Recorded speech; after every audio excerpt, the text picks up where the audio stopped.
he's relying on gifts to sort of prove the point that I'm going to be making on NBCSports.com/golf on Sunday night, is he's relying on gifts that we have not seen since Tiger.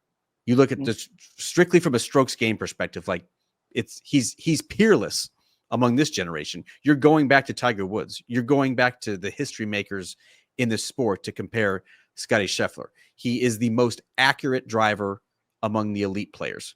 He is the best iron player by far of the elite players, if not in the entire world of golf, at least that we've seen over the past 25 years. He's the number one scrambler on the PGA Tour. So even on the off chance, Rex, that he's getting himself in trouble, he has the best hands and he has the best ability to get up and down from sort of those precarious positions. And then, oh yeah, thanks to the work that he's done with Phil Kenyon, who he's worked with for basically a year and a half now, they changed the claw grip last December. Scotty Sheffler is now a top 20 putter on the PGA Tour. So you have incredible driving accuracy. You have incredible precision, number one player in proximity to the hole. You have the best scrambler, and you have not just an average putter. Remember, we used to say if Scotty Scheffler could just putt average, he's going to win a boatload of tournaments. He's not putting average anymore, Rex. He's putting at an elite level. And so when you put all of this combined with a pretty peerless mind and the strategy that he's sort of navigating a golf course with, and he has the winningest major championship caddy, at least active, on his bag in Ted Scott, like it's really hard to see how this train would be stopping anytime soon. I always think it's like insulting when Scotty Scheffler is mentioned in press conference and he's asked questions and people refer to it as a run or people refer to it as a hot streak. This is not a hot streak. This is not a run. We are now in year 4, midway through year 4 of Scotty Scheffler being the most dominant player on the planet. And he's shown absolutely zero signs of letting up. If anything, he's improving. Well, I'll call it an era. Let's call it, I think you're right. Let's call it the Scotty Scheffler era at this point, because you're right. It's absolutely not a run. I will go back to the idea of the conversation we were probably having no fewer than 5 weeks ago, maybe even less than that what's wrong with Scotty Scheffler? I don't think you and I engaged in that, but there were plenty in the media that did, because he had not won on the PGA Tour. I think my argument and your argument at the time was, I think his worst finish before that was outside the top 20 in Phoenix. If that was rock bottom, then okay, I think everything's going to be fine. I'm taken by the idea that he was a man that doesn't seem to be influenced by the outside world one way or the other, who wants to keep his insular world as insular as physically possible. He has his circle, and that's going to be it. And once he's either going to be working on that game and becoming brilliant at it, he's going to be playing that game and being brilliant at it, or he's going to be at home, surrounded by that small circle. If you listen to him tonight when he spoke with the media, the idea that he was motivated by all of those questions, by those of us in the media who question him, because he gets to this spot, and I think the equivalency here was Rory McIlroy and Rory not having a great week. And you almost saw Scotty go back to the idea that, I don't understand why you do that. Like, I could miss the cut next week at Colonial, which he's going to be playing, and suddenly you're going to be asking what's wrong with Scotty Scheffler.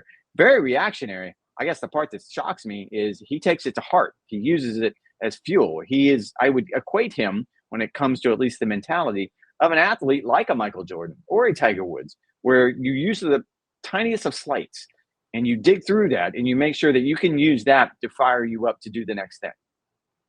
When I talked to Randy Smith on Sunday night about the idea of what have you unlocked over these past couple of months, because there was some, it wasn't even criticism of Scotty Sheffler, but we were dissecting his performance as we do on a weekly basis on this podcast and sort of seeing, why has he not won, right? Why has he not crossed the finish line in 2025 when he was doing so with such regularity in 2024? And at least early on, when he was coming back from the hand issue, his driving accuracy was not up to his typical standards. He ended up getting that fixed by the time that he left the West Coast swing. His proximity to the hole, particularly with his wedges, was not as tight as it typically is. That came down to reps. That came down to practice. Once he had more time after the Florida swing, he was able to hone that in as well. The scrambling was always sort of a little bit of an offshoot. That, I think, was sort of chalked up to him sort of putting so much more time in his ball striking, trying to get that. But there certainly was a level of frustration as it related to Scotty Sheffler that we didn't see for the most part in 2024 because things were going so well. I remember Randy Smith on the tournament practice area at Augusta National. He was like bear hugging Scotty. He was grabbing him by the arms. He looked like he was, trying to get his shoulders aligned. Earlier this week at Quail Hollow, he was riding him like journalism at the Preakness, like holding his belt, trying to move him and thrust him in a certain position to get his hips to drive through the golf ball. Like, it's clear at times this season that he has not had full control of his swing, but it's a testament to Scotty's all around completeness of his game that his worst finish is barely outside the top 20. He has won twice.